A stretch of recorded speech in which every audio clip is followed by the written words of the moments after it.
Nafas sebagai jalan pulang ke diri sejati. Setiap manusia yang lahir ke dunia membawa nafas, tapi tidak semua manusia mengetahui kemana arah nafas itu sebenarnya mengantarnya. Ia tidak hanya membawa udara bagi jasad, tetapi membawa rahasia bagi ruh. Nafas adalah perjalanan.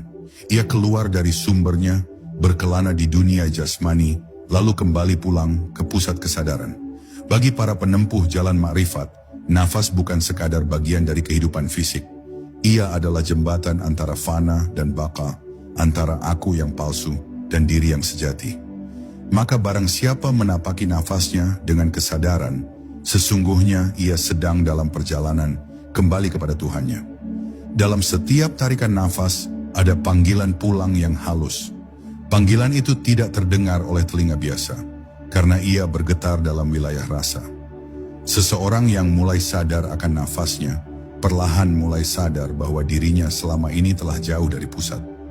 Ia hidup dalam pikiran, dalam dunia luar, dalam gelombang ego yang tak henti mengejar dan menghindar. Tapi nafas, ia senantiasa mengajak untuk kembali. Tidak dengan paksaan, tidak dengan ancaman, tapi dengan kelembutan yang menyentuh jiwa. Saat engkau merasa lelah dengan dunia, letakkan tangan di dadamu, dengarkan nafasmu, dan engkau akan mendengar panggilannya. Para arif sering berkata, barang siapa mengenal nafasnya, maka ia akan mengenal Tuhannya. Ini bukan kiasan, ini adalah kenyataan yang terpendam di balik kesunyian. Karena dalam setiap nafas, sebenarnya Tuhan sedang menampakkan dirinya. Ia tidak hadir dalam bentuk, tapi dalam rasa hadir yang halus. Ketika engkau menarik nafas, sesungguhnya engkau sedang menerima anugerahnya. Ketika engkau menghembuskan nafas, engkau sedang menyerahkan kembali segala sesuatu kepadanya.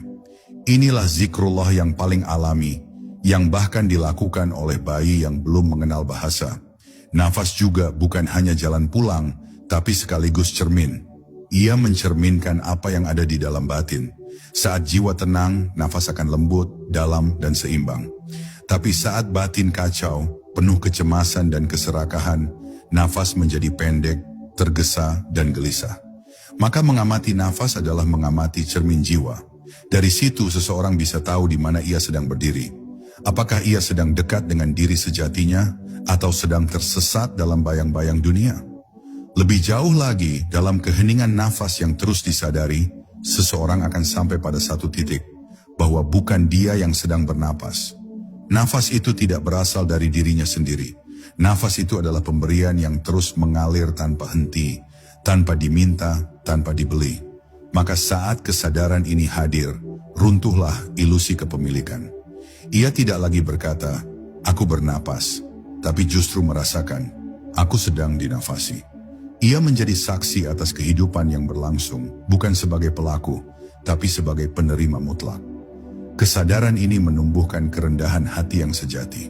Seseorang yang sadar bahwa ia tidak memiliki nafasnya, akan sadar pula bahwa ia tidak memiliki hidupnya. Dan bila ia tidak memiliki hidupnya, maka apa lagi yang bisa ia sombongkan? Apa lagi yang bisa ia genggam? Inilah titik di mana nafas menjadi guru. Bukan guru yang mengajarkan dengan kata-kata, tapi dengan kehadiran yang setia.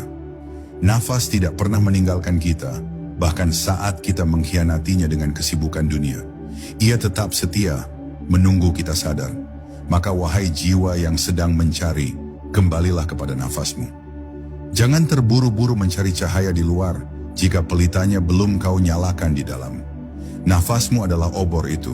Ia akan membimbingmu menembus kabut, menyibak tirai-tirai palsu, hingga engkau temukan bahwa jalan pulang itu bukan menuju tempat, tapi menuju kesadaran akan siapa yang sebenarnya sedang hidup di dalam dirimu. Dan saat itu terjadi, engkau tidak akan lagi merasa sendiri.